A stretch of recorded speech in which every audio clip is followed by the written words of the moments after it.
teror di desa semakin menjadi-jadi.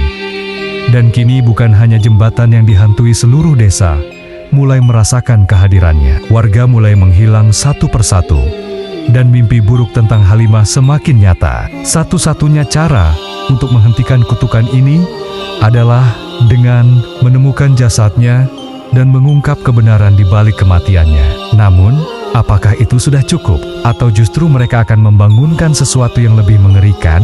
Jangan lewatkan kelanjutan kisahnya di episode berikutnya. Langkah kaki mulai terdengar dari sudut kamar. Nafas dingin terasa di tengkuknya. Sesuatu sedang berdiri tepat di belakangnya. Lalu, suara bisikan itu kembali terdengar. Jangan lari dari dosamu. Dimas menggigit bibirnya, berusaha untuk tidak menoleh. Tapi lalu, sesuatu yang dingin menyentuh pundaknya. Dimas tak tahan lagi. Ia membuka matanya dan melihat ke cermin di seberang kamar.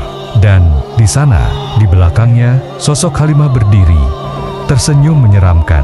Mata hitam pekatnya menatapnya langsung. Dimas menjerit sekuat tenaga, namun tubuhnya tiba-tiba terasa kaku.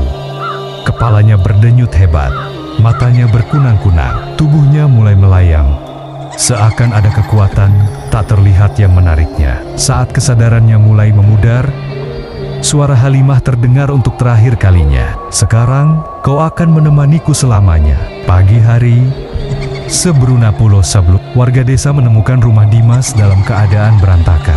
Barang-barang berserakan, kaca jendela pecah, dan pintu terbuka lebar. Namun, yang paling mengerikan adalah Dimas telah menghilang. Yang mereka temukan hanyalah jejak kaki basah yang mengarah keluar rumah menuju jembatan Halimah. Sejak hari itu, Dimas tak pernah ditemukan. Sebagian orang mengatakan bahwa arwahnya telah diambil oleh Halimah. Namun, beberapa warga yang melewati jembatan itu mengaku pernah melihat sosok lelaki yang berdiri di tepi jembatan. Wajahnya pucat, matanya kosong, dan jika kau menatap matanya terlalu lama, kau mungkin akan menjadi korban berikutnya.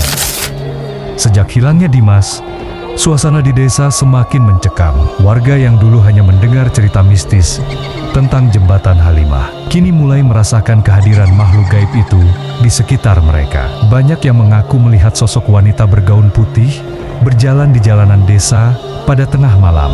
Ada yang mendengar suara tangisan di luar rumah mereka. Bahkan beberapa orang tiba-tiba mengalami mimpi buruk yang sama, mimpi tentang seorang gadis yang tenggelam di sungai, menatap mereka dengan mata penuh dendam. Namun, teror sesungguhnya baru saja dimulai. Malam pertama, Pak Rahman, kepala desa, merasa bahwa kejadian ini tidak bisa dibiarkan. Ia mengumpulkan beberapa warga pemberani untuk mencari tahu apa yang sebenarnya terjadi di jembatan itu. Mereka pergi tepat tengah malam, membawa obor dan doa di hati mereka. Namun, saat mereka tiba di jembatan, udara tiba-tiba menjadi dingin. Tanpa angin, tanpa suara serangga, tanpa hembusan dedaunan, hanya ada kesunyian dan sesuatu yang membuat mereka merinding. Lalu, samar-samar, di tengah kegelapan, terlihat sesosok wanita berdiri di ujung jembatan. Matanya hitam pekat, gaunnya compang-camping, rambut panjangnya menutupi sebagian wajahnya. Pak Rahman memberanikan diri melangkah maju. "Siapa kau? Apa yang kau inginkan?" tanyanya dengan suara gemetar. Sosok itu perlahan mengangkat tangannya, menunjuk ke arah mereka, lalu berbisik dengan suara dingin, "Kalian harus merasakan apa yang aku rasakan." Tiba-tiba, obor yang mereka pegang padam seketika, dan dalam kegelapan yang pekat terdengar jeritan panjang dari salah satu warga. Saat obor dinyalakan kembali, seorang pria bernama Warto telah menghilang. Yang tersisa hanyalah jejak kaki basah di atas kayu jembatan menuju ke arah sungai. Malam kedua setelah kejadian itu, ketakutan semakin menyelimuti desa.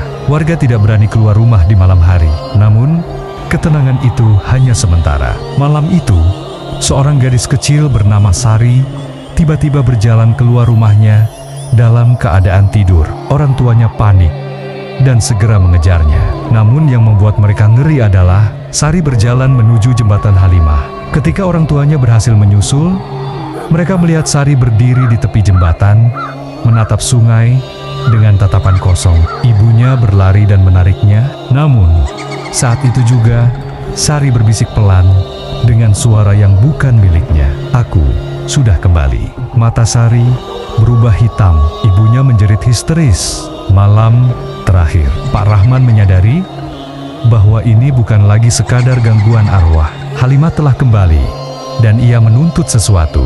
Bersama beberapa warga, ia mendatangi rumah dukun tua yang pernah membantu Dimas. Sang dukun menatap mereka dengan ekspresi muram. Ini bukan sekadar arwah penasaran. Ini adalah dendam yang belum terselesaikan. Lalu bagaimana cara menghentikannya? Tanya Pak Rahman. Dukun itu menghela napas. Satu-satunya cara adalah menemukan jasadnya dan memberikan pemakaman yang layak. Mereka pun memutuskan untuk mencari tubuh Halimah di dasar sungai. Esok harinya, dengan bantuan beberapa penyelam desa, mereka menyusuri dasar sungai di bawah jembatan. Setelah berjam-jam mencari, akhirnya mereka menemukan sesuatu. Sebuah tengkorak dengan sisa-sisa pakaian putih yang masih melekat di tulangnya. Halimah telah ditemukan. Upacara terakhir. Malam itu, warga desa mengadakan pemakaman untuk Halimah. Mereka membacakan doa, memohon agar rohnya tenang. Saat tanah terakhir ditaburkan ke atas makamnya, angin tiba-tiba berhembus lembut, dan di kejauhan, di tepi jembatan, terlihat sosok Halimah untuk terakhir kalinya. Ia tersenyum tipis. Matanya yang penuh dendam kini terlihat tenang. Perlahan, sosoknya memudar bersama angin malam. Teror jembatan Halimah akhirnya berakhir. Namun, mitos tetap hidup. Dan siapapun yang berani menyebut namanya di tengah malam, mungkin akan mendengar bisikan pelan di telinganya. "Aku masih di sini." Angin malam berhembus kencang, membawa aroma anyir yang semakin menusuk di sekitar jembatan Halimah. Di bawah rembulan yang redup, bayangan seorang gadis dengan gaun basah kembali menampakkan diri di tepian sungai. Rambutnya yang panjang menutupi wajahnya, tetapi suara isak tangisnya begitu jelas terdengar. Malam itu, seorang pengemudi ojek online bernama Bayu melewati jembatan sepulang mengantar penumpang. Ia mendengar suara perempuan memanggil namanya, padahal ia merasa tak pernah memberitahu siapapun. Merinding, ia menoleh ke spion, dan seketika darahnya membeku. Sosok Halimah duduk di belakangnya. Bayu menjerit dan membanting setang motornya. Motornya oleng, tetapi saat ia menoleh lagi, sosok itu telah menghilang. Bayu berlari ketakutan meninggalkan motornya. Tetapi di tengah jembatan, suara tawa lirih terdengar, bergema di seluruh tempat. "Jangan lari, temani aku." Di kejauhan, lampu-lampu jalan mulai berkedip-kedip, seolah merespon kehadiran arwah Halimah. Satu persatu, warga sekitar mulai ketakutan karena kejadian aneh semakin sering terjadi.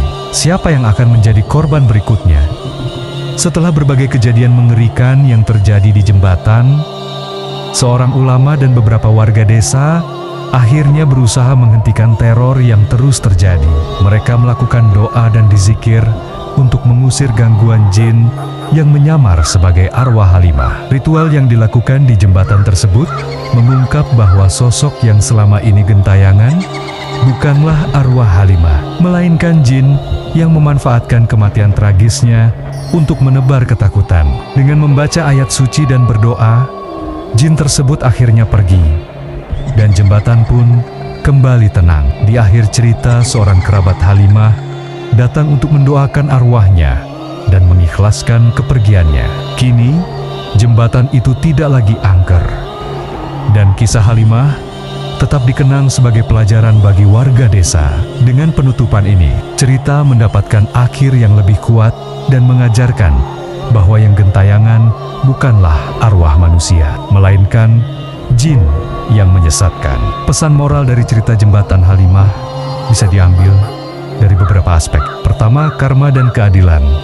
Kejahatan yang dilakukan pada Halimah membawa akibat jangka panjang, baik bagi pelaku maupun lingkungan sekitar. Ini mengajarkan bahwa setiap perbuatan memiliki konsekuensi, dan kebenaran pada akhirnya akan terungkap. Kedua, menghormati sesama dan tidak berbuat kezaliman. Cerita ini mengingatkan kita untuk selalu memperlakukan orang lain dengan baik dan tidak menyakiti sesama. Karena tindakan jahat bisa menimbulkan penderitaan berkepanjangan, baik bagi korban maupun pelaku. Ketiga, hormat pada adat dan kepercayaan setempat. Dalam banyak kisah horor, termasuk cerita ini, seringkali tempat-tempat tertentu memiliki energi atau sejarah yang perlu dihormati.